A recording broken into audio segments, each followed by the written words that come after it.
Good morning to all the students of DLED second year, session 2018 to 2020.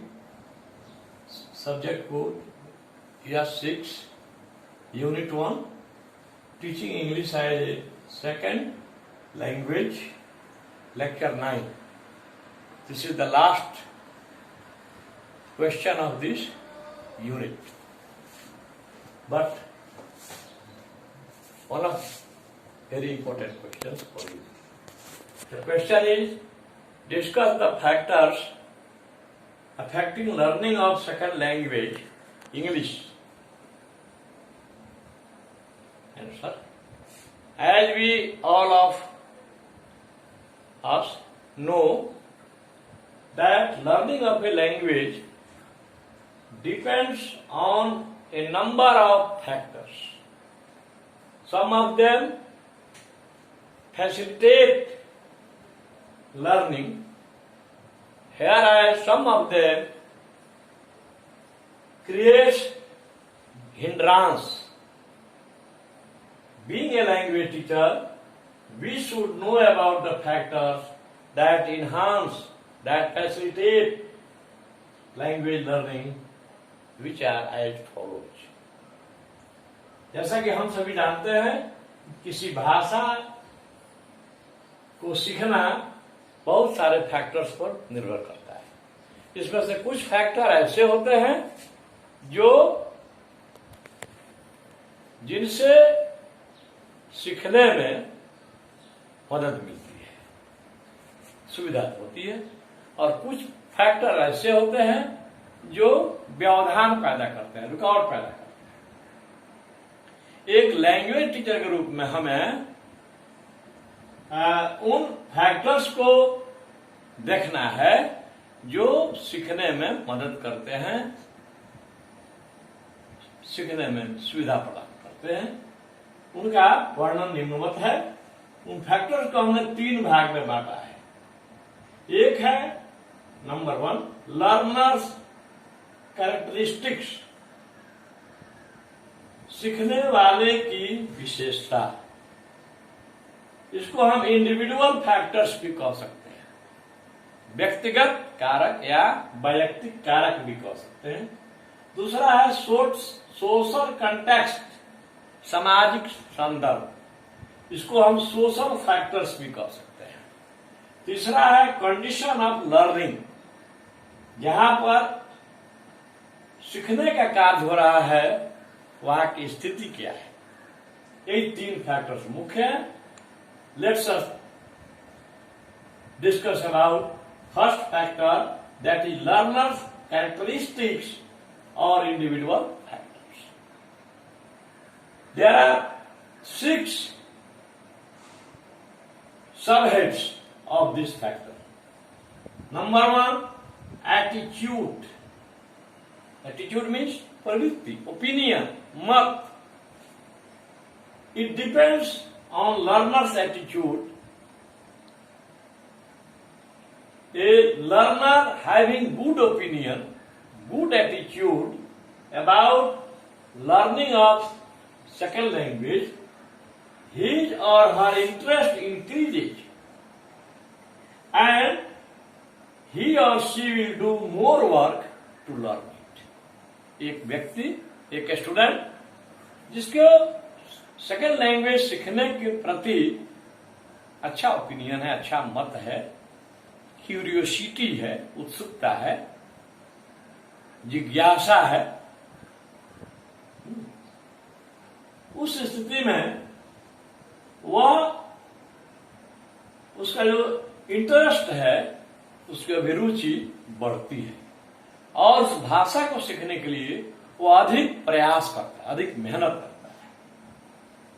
Just opposite to it, if a learner has not good opinion about learning of second language, he shows no interest and he has no willpower to learn it. As a language teacher, it is our duty to remove all the shyness, all the fear from the mind of those students who have no interest in learning English. Now motivation, motivate, prerna. It also plays a vital role in learning of second language. There are some steps to motivate learners, which are as follows. By making positive impression. अगर हम उनका positive प्रभाव उन पर डालते हैं, whatever he speaks, whatever he says, if we as teachers allow them to express his or her views, it will be called positive impression. छात्र जो कुछ भी बोलता है at the early stage, in the initial stage, let him or her speak more and more without caring for their mistakes. अगर उससे गलती भी होती है उसको भी हम कहेंगे कि ठीक है बाबू, आगे की ओर तुम बढ़ो. Those mistakes will be removed slowly in the future. दूसरा है by asking learners to share their opinions. हम सीखने वाले को कहेंगे कि तुम लोग जो बात अपने लोकल लैंग्वेज में करते हो, अपने हिंदी में करते हो, उसको तुम इंग्लिश में ही बोलो. In broken language too, in a single word और 2 words too, whatever he has to say, he will say in English. उसको जो कुछ कहना है वह अंग्रेजी में ही अपने साथियों से अपना ओपिनियन शेयर करेगा. तीसरा है by encouraging lively class discussion. Let them have discussion in English in classroom. Angrezi में ही कोई हल्का टॉपिक उनको हम दे सकते हैं. जैसे प्राइमरी स्टेज है तो speak about the cow, speak about the village or mohalla, speak about the town. These familiar topics may be given to them for class discussion. Next आता है anxiety. It breaks learner's silence. चिंता से जो है आदमी के जो चुप्पी होती है वह टूट जाती है. So we must encourage our students to remove their anxiety so that they may feel free and build up their own opinions. हमें अपने छात्रों को प्रोत्साहित करना चाहिए कि उनकी जो चिंता हो वह दूर हो, ताकि वे स्वस्थ, स्वतंत्र और अपना ओपिनियन बना सके. नेक्स्ट है personality. We know it very well that children are of 2 types, extroverted children and introverted children. Extroverted children are those having boldness, confidence and a strong willpower. Extrovert यानी बहिर्मुखी बच्चे वे हैं जो जिनके पास बोल्डनेस होता है, साहसीपन, जिनके पास कॉन्फिडेंस होता है, आत्मविश्वास होता है, और जिनके पास दृढ़ इच्छा शक्ति होती है, स्ट्रॉन्ग विल. इसमें दूसरा है introvert student. Introvert children are those having shyness. कुछ बच्चे ऐसे होते हैं जिनमें शर्मिलापन होता है. वो अगर उनको कहा जाएगा कि कुछ बोलो तो उनको शर्मिंदगी महसूस होती है. कहीं हम बोले अब गलत हो जाए तो अरे गलत होगा तो होगा, बोलोगे तभी तो सुधार होगा. तो दो children of introverted personality have shyness, शर्मिलापन होता है, फियर, भय होता है कि अगर बोलेंगे तो गलती हो जाएगी, एंड लैक ऑफ कॉन्फिडेंस, और आत्मविश्वास का अभाव होता है। The level of extrovert children is high. तो एक्सट्रोवर्ट जो चिल्ड्रन है, बहिर्मुखी व्यक्तित्व वाले, उनका जो लेवल होता है, IQ होता है, वह ऊंचा होता है। इंट्रोवर्ट जो चिल्ड्रन है, उनका लेवल लो होता है। हमारा काम है as a language teacher to encourage introvert students, introvert children to be extrovert children. Next, as of acquisition. The competency of English develop through passing the following stages. एक है silent stage. बच्चा जो है सबसे पहले इंग्लिश बोलने में वह साइलेंट रहता है, उसको साइलेंट स्टेज कहते हैं। दूसरा है प्रोडक्शन स्टेज। दूसरा स्टेज में क्या होता है, कुछ कुछ बोलने लगता है इंग्लिश में, टूटी फूटी का। तीसरा है स्पीच, तीसरा है स्पीच इमरजेंस स्टेज। इस अवस्था में आकर के वह 2 लाइन 4 लाइन 10 लाइन बोलने लगता है, स्पीच देने लगता है। चौथा है इमीडिएट फ्लुएंसी स्टेज। चौथा स्टेज में क्या होता है कि तुरंत वह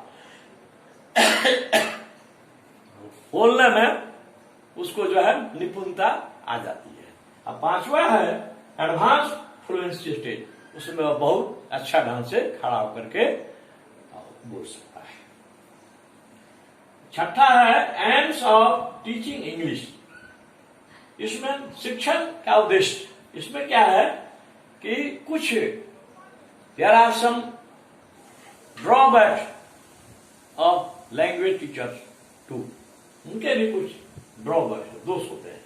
दे divide their teaching of English into prose, poetry, composition, grammar and teach according to it. They don't know that teaching of English should not be done in traditional way. It needs some activity done through children. So English has to be taught mainly as a language of comprehension. बच्चे उसको समझें, not literacy language. केवल साक्षरता से, नाम गाम अंग्रेजी में लिख देने से नहीं होता है। अब आइए, दूसरा नंबर है हमारा सोशल कंटेक्स्ट या सोशल फैक्टर्स। यह है it refers to supportive environment. यह सपोर्ट करने वाले वातावरण पर निर्भर करता है। Exposure to second language, second language के प्रति खुलना इन डेली कम्युनिकेटिव लाइफ, जो हमारा दैनिक संप्रेषणात्मक जीवन है, वह इंग्लिश के लर्निंग को में वृद्धि करता है। सपोज करो एक एडवांस फैमिली है जहां पर इंग्लिश लोग टॉक करते हैं। The members of the family और the members of the society of that child, they had conversation in English, the child learns it, the child acquires it very easily. तो environment जो है वह बहुत मायने रखता है। जहाँ पे इंग्लिश स्पीकिंग, जहाँ पर फैमिली है, सोसाइटी है, वहां पर बच्चे अंग्रेजी ना आसानी से सीख जाते हैं। लेकिन उन बच्चों के बारे में सोचिए जिनका background, think of those children who have a very poor background about learning of second language. They could not express their views. They could not exchange their views in the society. If they want to speak English, others will laugh at him or her. Third है condition of learning. इसमें है यहां पर सीखा जा रहा है, अधिगम किया जा रहा है, आगे स्थिति क्या है, एजुकेशनल ट्रीटमेंट क्या है, वह है which creates a language learning conditions affects learning of language alone. यहां पर जो माहौल है उस स्कूल में, उस कॉलेज में जहां पर ऑडियो विजुअल एड्स के द्वारा English is being taught through audio visual aids, TV के द्वारा सब क्या ग्रामोफोन है, रेडियो है, आजकल नेट के द्वारा जहां पर शिक्षण कार्य किया जाता है वहां पर इंग्लिश का टीचिंग आकर्षक होता है. So that's it is one of the important questions for you.